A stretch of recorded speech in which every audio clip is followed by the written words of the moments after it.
Welcome back to the Deep Dive. Today, we are moving a bit past conventional history and taking a real philosophical plunge into, well, into sacred sounds. We really are. We've got a truly fascinating source in front of us today. It's called Transcending Physical Consciousness, Ohm and Amen. And it is definitely a deep dive into the metaphysics of sound.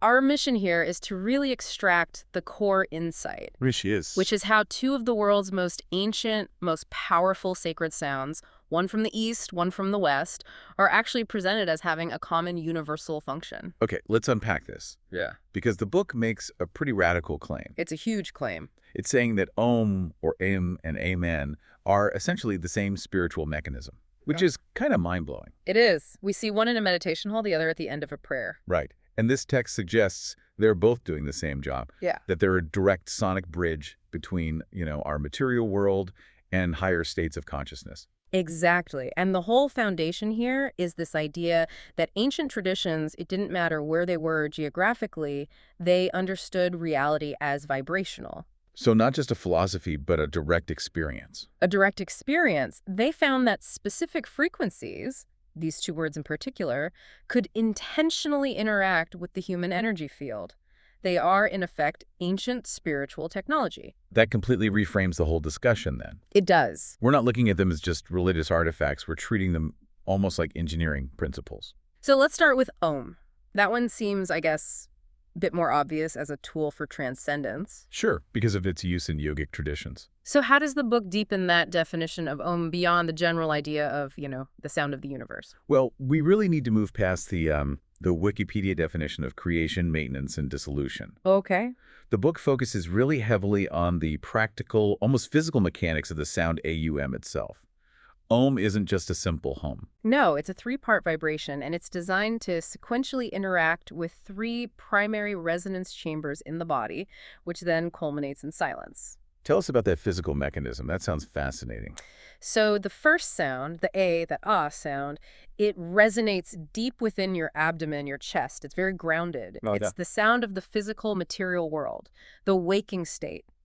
Then, as the sound transitions to you, that ooh sound, the resonance actually shifts. Upwards. It moves up to the throat, the palate, the lips. This represents the dream state, the more subtle layer of existence. So you're literally moving the vibration up the energy column of your body. Precisely. And then finally, the M is that closed mouth nasal sound. It resonates in the skull, the crown, the third eye region. The meditative state. The profound meditative state, deep sleep where consciousness is still present, but it's not bound by physical input.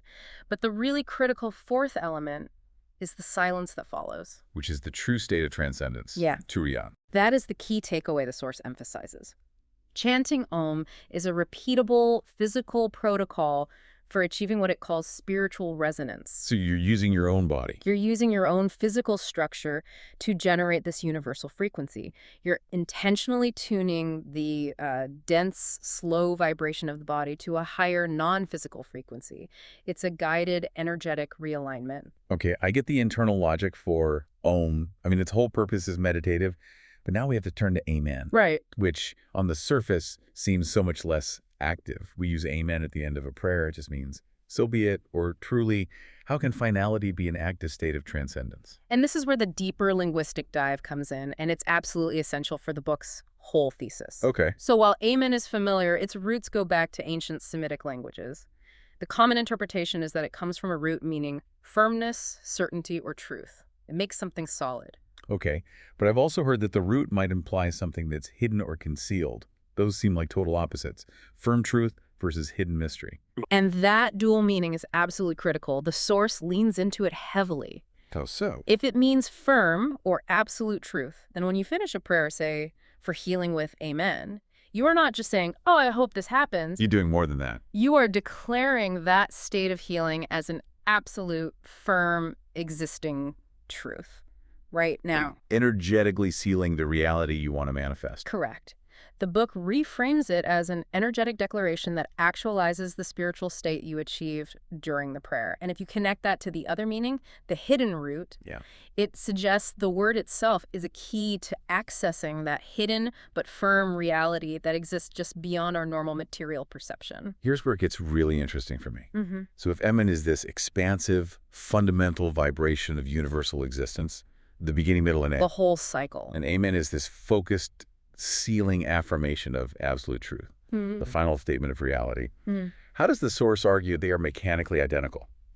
They seem to be on two totally different axes. That is the central intellectual challenge the book takes on. And if we connect this to the bigger picture, the answer is in the function, not the context. Yeah. Both sounds, when you use them with conscious intention, trigger an immediate internal realignment. They are both sonic bridges.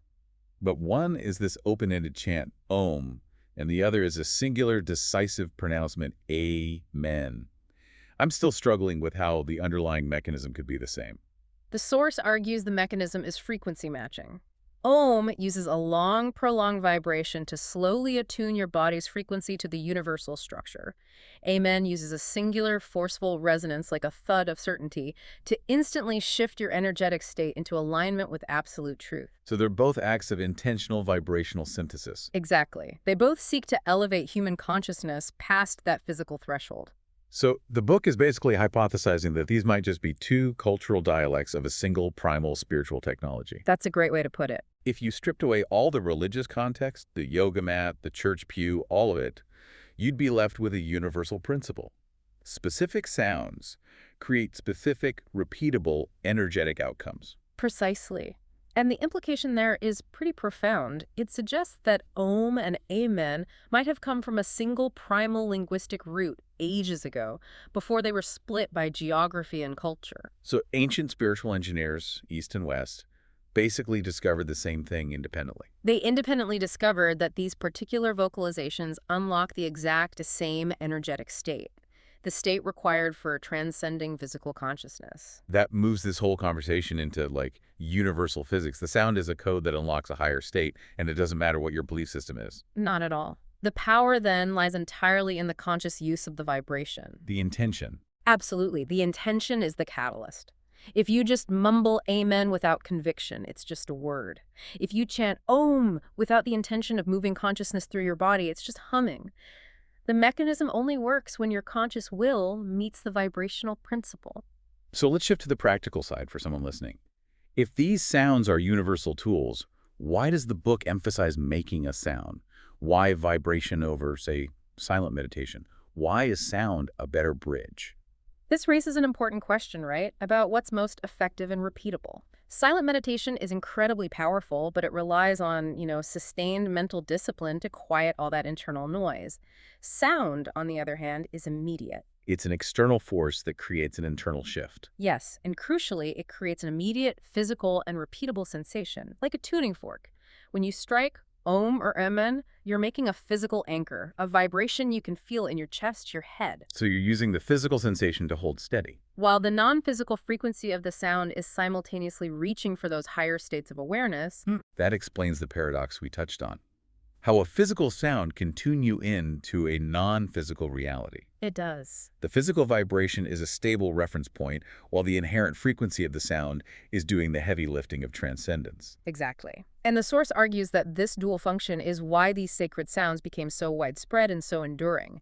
They offer a reliable mechanical path that moves beyond having to rely on, pure mental stillness, which can be really elusive for most people. So they ground you and elevate you at the same time. They ground the practitioner while simultaneously elevating their frequency. Yes. It's offering a unified, kind of mechanistic view.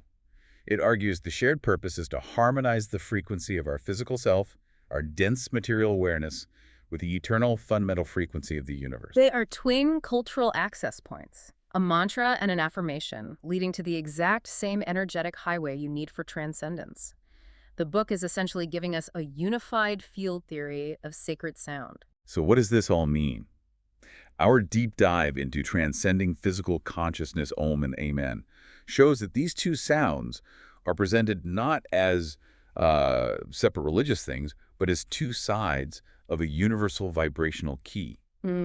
They're intentional sonic tools, designed to achieve spiritual resonance and harmonize the physical self with the non-physical structure of reality. It really forces you to look past the surface differences in global spiritual practice, to recognize that fundamental energy physics underpins so many traditions. The goal is always the same: meeting the universe at its own frequency to transcend material limitations. And that leads us to a pretty profound final question for you to think about. Yeah. If the ancients understood that sound doesn't just describe reality, but actively creates it through vibration, A huge if, but a powerful one. how does the intentional use of a single sacred sound fundamentally restructure your own perception of the material world? If existence is all just vibration, then maybe true reality is simply a change in frequency. And it encourages you, the listener, to consider what other universal truths might be hiding in plain sight, embedded in common, single-word affirmations or chants across completely different traditions. Perhaps that unity we're all looking for isn't found in philosophy or doctrine, but in the fundamental vibrational harmonics that we all share.